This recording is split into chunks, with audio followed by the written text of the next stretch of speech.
Hi, this is Mark Robertson, 506 Investor Group. Welcome to another webinar. Today we have Christy Burns, is a fund controller, and Todd Williams, the Chief Investment Officer for Grubb Properties. For the first half of the call, they're going to go over a little presentation about Fund 6, and then we'll go over some questions at the end. And then once the sponsors leave at the very end of the call, the group can get together and talk about what's happened in the past hour. So we'll introduce Todd and Christy. Welcome, and how are you guys?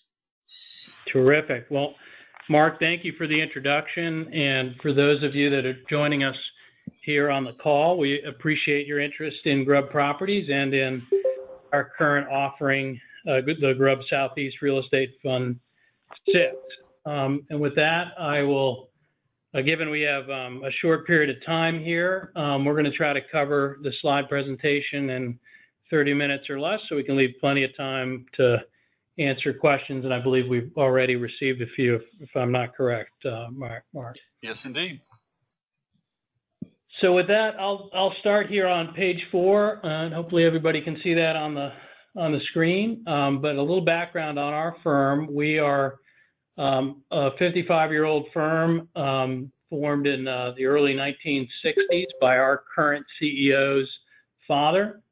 And over the past 25 years, we've completed a little more than $2 billion in investment transactions. Our firm background is in affordable housing. We started in the single-family home building business, migrated into multifamily through acquisition and development programs, and then ultimately into commercial investments, primarily office investments, starting in the early 90s. And as you can see with our strategy, as we get further into it, our strategy relies very heavily on our experience in both multifamily and office real estate investments. Today, we have a little over $400 million in equity under management, and that's deployed throughout just under $1 billion in real estate assets. Our clients today include insurance companies, endowments, foundations, high net worth families, and family offices throughout primarily the Southeast, but we do have several investors on the West Coast and up in the Northeast as well. We've got a vertically integrated team at Grubb Properties, so we handle all aspects of the real estate, from the investment side all the way through to property management, leasing, construction, development, and any of the other service components related to real estate. And that's really important, we think, because that allows our teams to really focus on the nitty-gritty hard work and detail that's required to drive value at the property level. And so that's something we think is really important to adding value. Our strategy is basically a combination of value add and opportunistic strategies deployed across multifamily and office investments. We focus on pockets of growth in urban infill locations and true urban core locations across the South and Southeast area of the United States. Generally, we're looking for infill redevelopment opportunities, primarily with the commercial or sometimes multifamily acquisitions, as well as select new multifamily development where we can create a higher and better use on a site. In fact, we really look for the opportunity to combine our two disciplines of office and multifamily into a single strategy where we can achieve outsized returns on an underwritten risk profile in the value add spectrum. We like to think our edge in the business is really our in-depth research that allows us to uncover unique opportunities in our broad set of relationships over our 50-plus year history that help us identify often off-market opportunities and distressed opportunities that otherwise would not be available in the marketed realm. Our track record since 2002, which is the time that Clay took over as head of the company and the CEO position, on a weighted average basis, our 21, it's actually now 22 fully realized investments have produced a net IRR north of 30% and an equity multiple of about a 2x. And we've done that utilizing very low leverage, which is pretty unique in the industry. So not taking a lot of risk to achieve those kinds of returns. Next slide, we'll talk a little bit about our investment committee and investment committee process. So that'll be slide 5. So you can see kind of the 6 senior team members. We also have additional support members that participate in that investment committee, but these are the voting members of our investment committee. I think the one thing that, if you look at everybody's expertise, the one thing you'll recognize is a broad range of expertise in a wide variety of areas, from legal and finance expertise to construction and development and project management through leasing and acquisitions. And my expertise in particular, I'm an architect by background, and spent many years in regional and urban planning, and have a very strong background in entitlements, which is a fundamental component of our strategy. So we operate a traditional investment committee process, which is we meet on a weekly basis, and we review. We have 4 different sub-meetings that make up our investment committee meeting on Mondays. That includes reviewing pipeline, and typically we look at about 100 deals to close one. In fact, our last fund, Fund 5, we looked at over 1,151 opportunities to be awarded 13 and actually close on 10 after our due diligence process. So that's our pipeline portion of the meeting. We have a portion of the meeting where we review any investments that are in process and are pre-stabilization. And so we review each investment that's in that category. Our third meeting deals with any developments in process. So we focus a whole hour of the meeting on just those types of projects. And then our final meeting of the day each week is to review all stabilized assets and make sure there's not other new opportunities to continue to improve and create additional value in those assets. We have a 9-stage approval process that's a very detailed process that allows us to diligence assets that are candidates for acquisition or development. That approval process has a whole series of checklists associated with it, from acquisition checklists and diligence checklists through to pre-closing and post-closing checklists and memos that we use. We also do what's called after-action reports, which are very detailed reports after a project has reached stabilization, where we review how the project went, what things we could do better, what things went really well, and we would want to duplicate on future projects. We document all of that in a report. Those things that rise to the top of those reports then become additional items that go into the various checklists I mentioned earlier.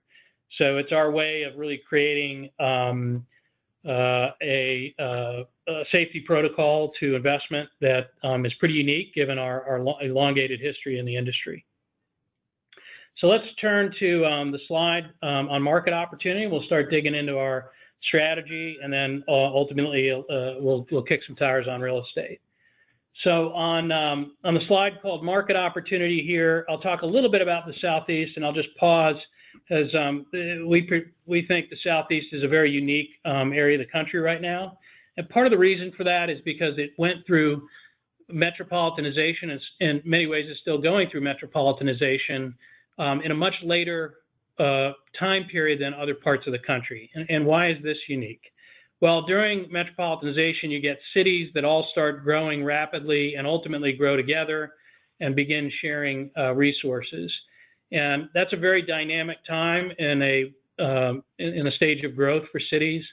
That's when a lot of new population is added, a lot of new dynamic activity is occurring in markets and submarkets, and a lot of capital investment in infrastructure. So that makes for a wide variety of activity that we're seeing in the South right now, leading to really high-growing metropolitan economies. We've got almost 45% of the fastest-growing metros in the United States are in the South. In fact, 4 of them are in the top 10. We've got significant private sector job growth, and our region as a whole is the highest GDP of any region in the United States.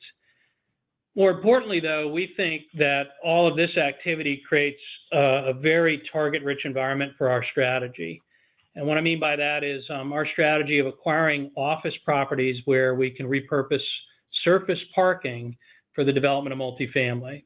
So if you think about it, many office buildings in the South that were developed in the 60s, 70s, 80s, and even up into the early 90s would have been developed in those days, for the most part, at the edge of town. Those would have been early suburban office properties with surface parking. Well, today, those former edge of town properties are now really in the heart of these metropolitan areas, and in many cases are in really strong urban infill locations next to great residential, near great retail and restaurant amenities, and near major employment centers. And so that creates a very target-rich environment across the Southeast for our acquisition strategy on office. So I'll talk a little bit about why office and why we see this as compelling. And I'll start with the fact that by 2020, 50% of the workforce will be millennials. That'll be actually even higher than that by the time you get to 2025. That'll be closer to 75% of the workforce. And they're really the most highly educated generation. And so these are folks that are not coming out of school to work in factories. They're going to be in office generating jobs. We're seeing in our markets across the Southeast that rental rate for Class A office is now really marked at the widest premium since it's been tracked in the Southeast. And you can see the example to the right is the Raleigh market, where we're seeing a 50% premium between Class A rental rates and Class B office rental rates in that particular market. And that's very similar for other markets across the Southeast.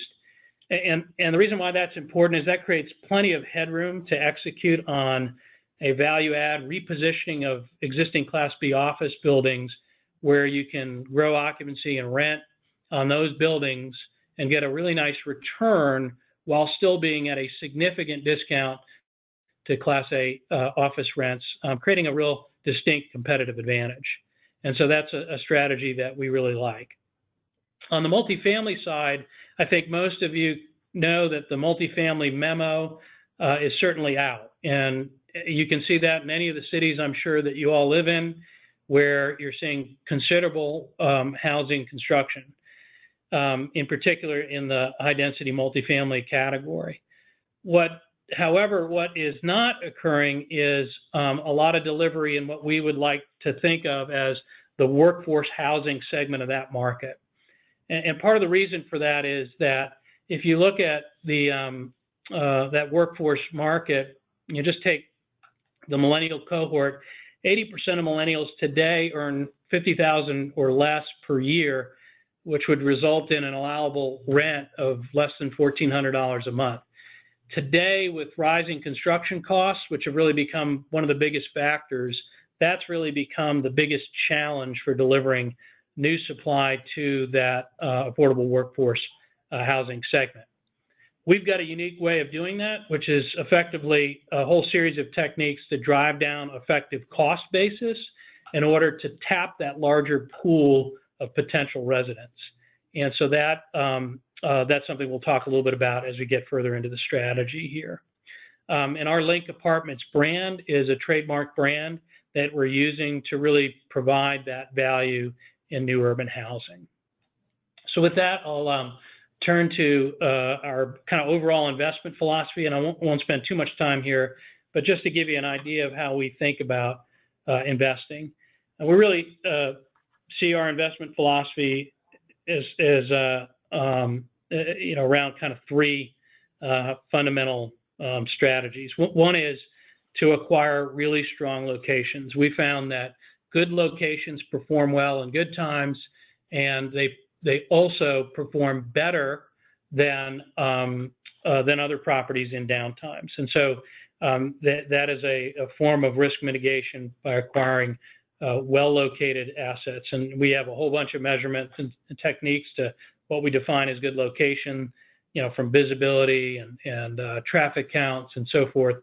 But that's a really important aspect to our investing. So we are not investing in distressed assets that are distressed because they're in bad locations. We're always fundamentally looking for good locations.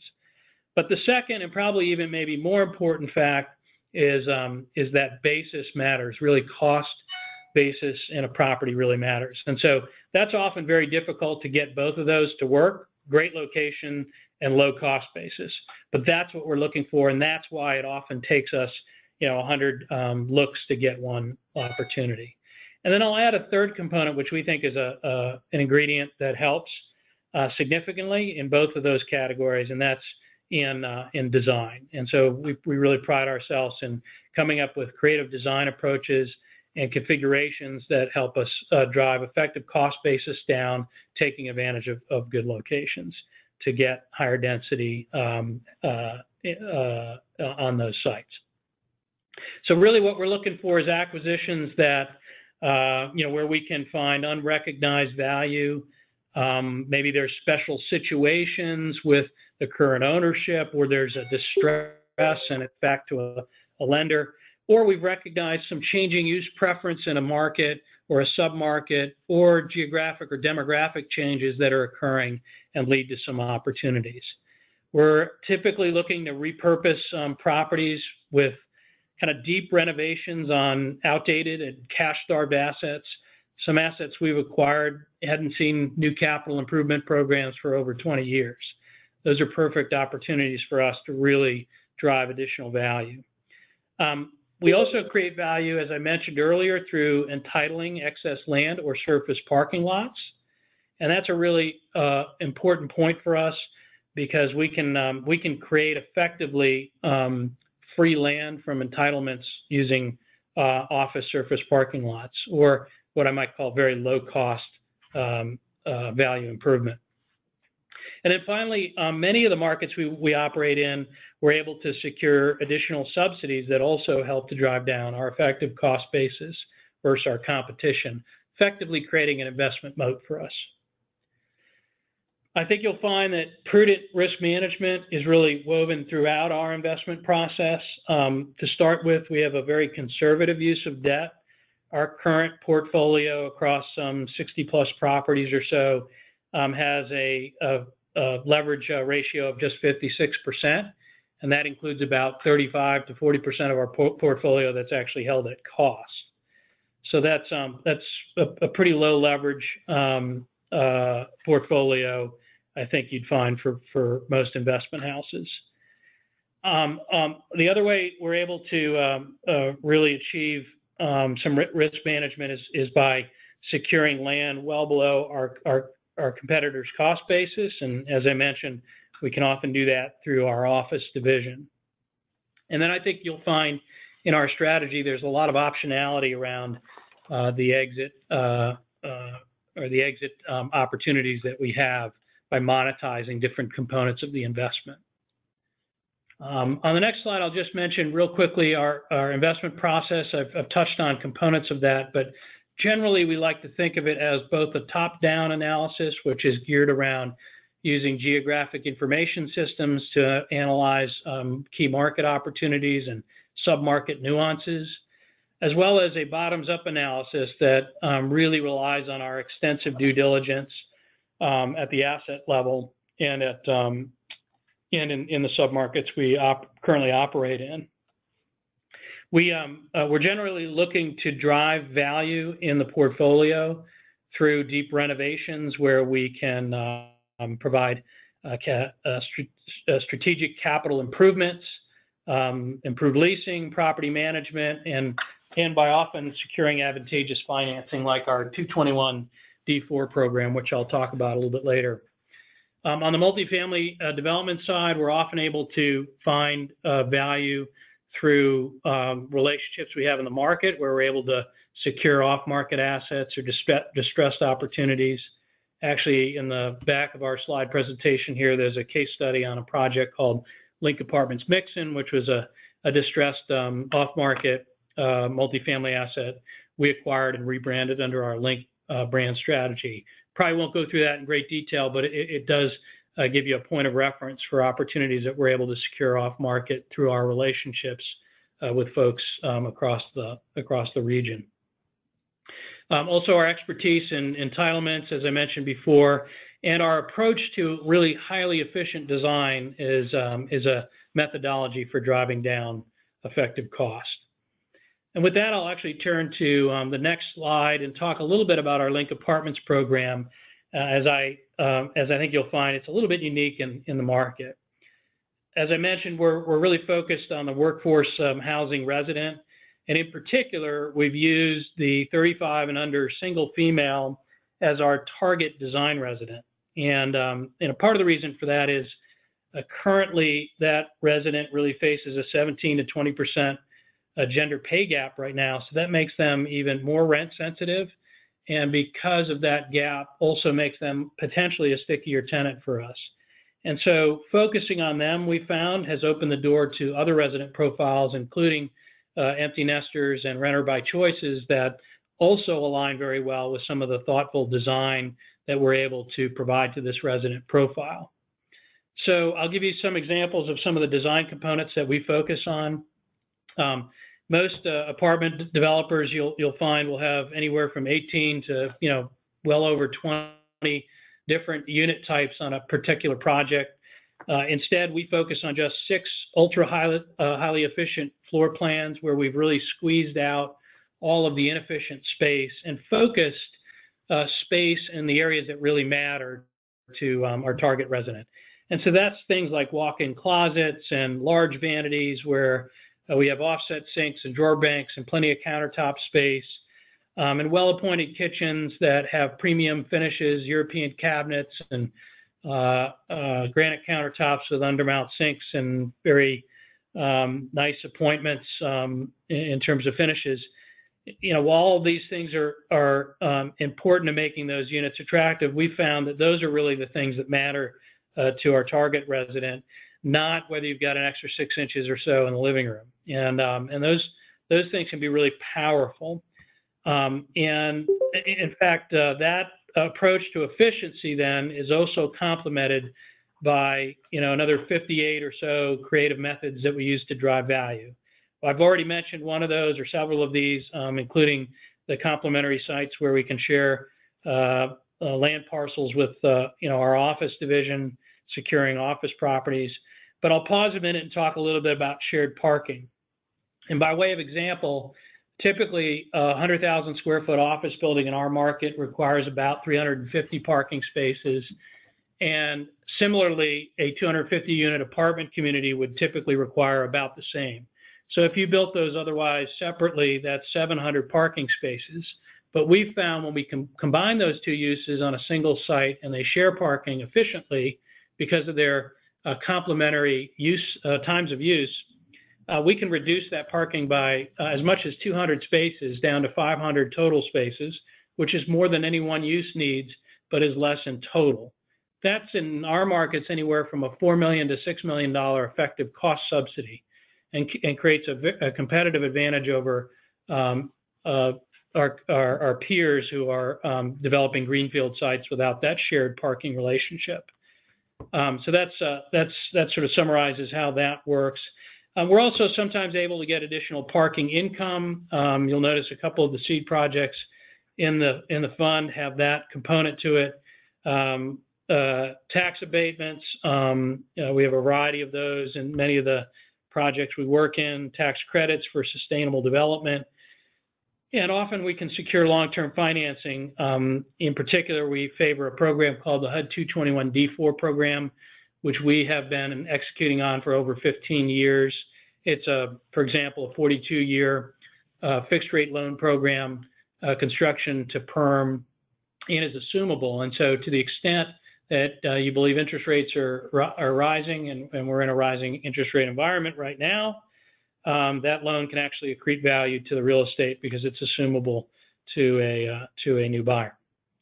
The other thing that we think drives value for our apartment residents is the fact that although for our size we're considered a relatively small apartment property manager, we're ranked in the top 25 nationally against 350 property management companies. So we're right up there with the likes of Greystar and some of the other larger property managers. And that relies on our best management practices and our strong attention to resident satisfaction. So I'm going to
all said and done, if we execute on all components here, we think this project will ultimately realize over a 4x multiple at the project level, which will be north of a 3.5 multiple to our investors.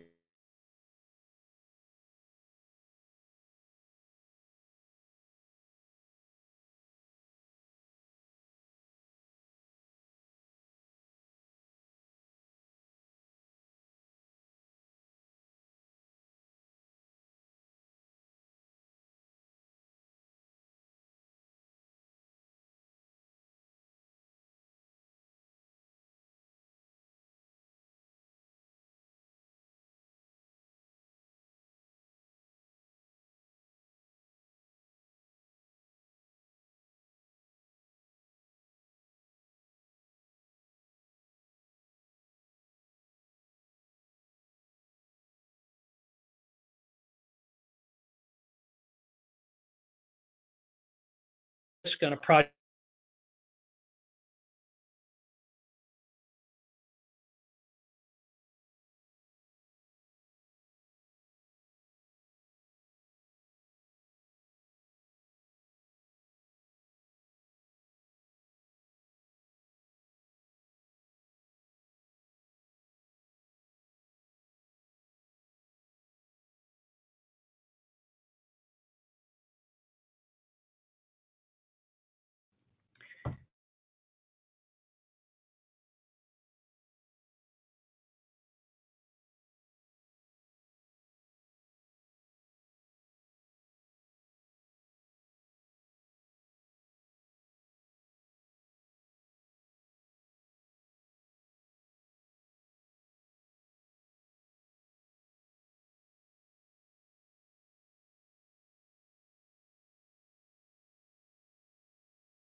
around their kind of version of Central Park and adjacent to their popular greenway called the Beltline, or the extension of their popular greenway called the Beltline. It's an off-market location we were able to acquire through a development relationship we had there. The group is redeveloping an existing building into creative office space, as well as with retail and restaurant space. So this is a variation where we actually did, sorry. So this is a variation where we did not actually acquire the office space, but we're getting the economic benefit of shared parking with the office user. And in this case, it's enhancing returns to this particular project, about $117,000 a year in the first year. We also were able to negotiate a 10-year tax abatement with the City of Atlanta for the redevelopment of the overall site, which will help improve cash flow on this property in the early stage of investment. Likewise, the next investment turn slide is Link Apartments Innovation Quarter. It's a project we currently have under construction in the heart of where is a relationship we've had for over 25 years, starting with Clay's father. They reached out and as part of their effort to build a over 2 million now square foot office and lab campus in the heart of downtown, really a biotech campus employing now today over 4,000 employees. They approached us about developing a ground up apartment community to support the growth of that district. We've got a whole slew of subsidies that come with this project, including an outright $6 million grant for the parking deck, a parking lease that adds about just under $100,000 a year in additional income, the ability to generate additional parking income in the evening beyond that, as well as a tax abatement for the redevelopment of a brownfield site that also provides from the state of North Carolina our ownership with protections, insurance protections from environmental concerns. And then on top of that, we've got a long-term land lease that effectively creates a below-market value to the real estate for us, allowing us to secure really advantageous financing. So with that, those are kind of the seed investments. I'll just quickly flip to page 14, 15, talk a little bit about our, well, by the way, the two additional investments, we've got an additional Link apartment project, as well as a closing that we have in the next couple of weeks on a project in just outside of the DC metropolitan area. It's a 275,000 square foot office acquisition that comes with 11 acres of surface parking land that's kind of right up the middle of our strategy here. So it gives you a flavor for the four investments that are in the fund.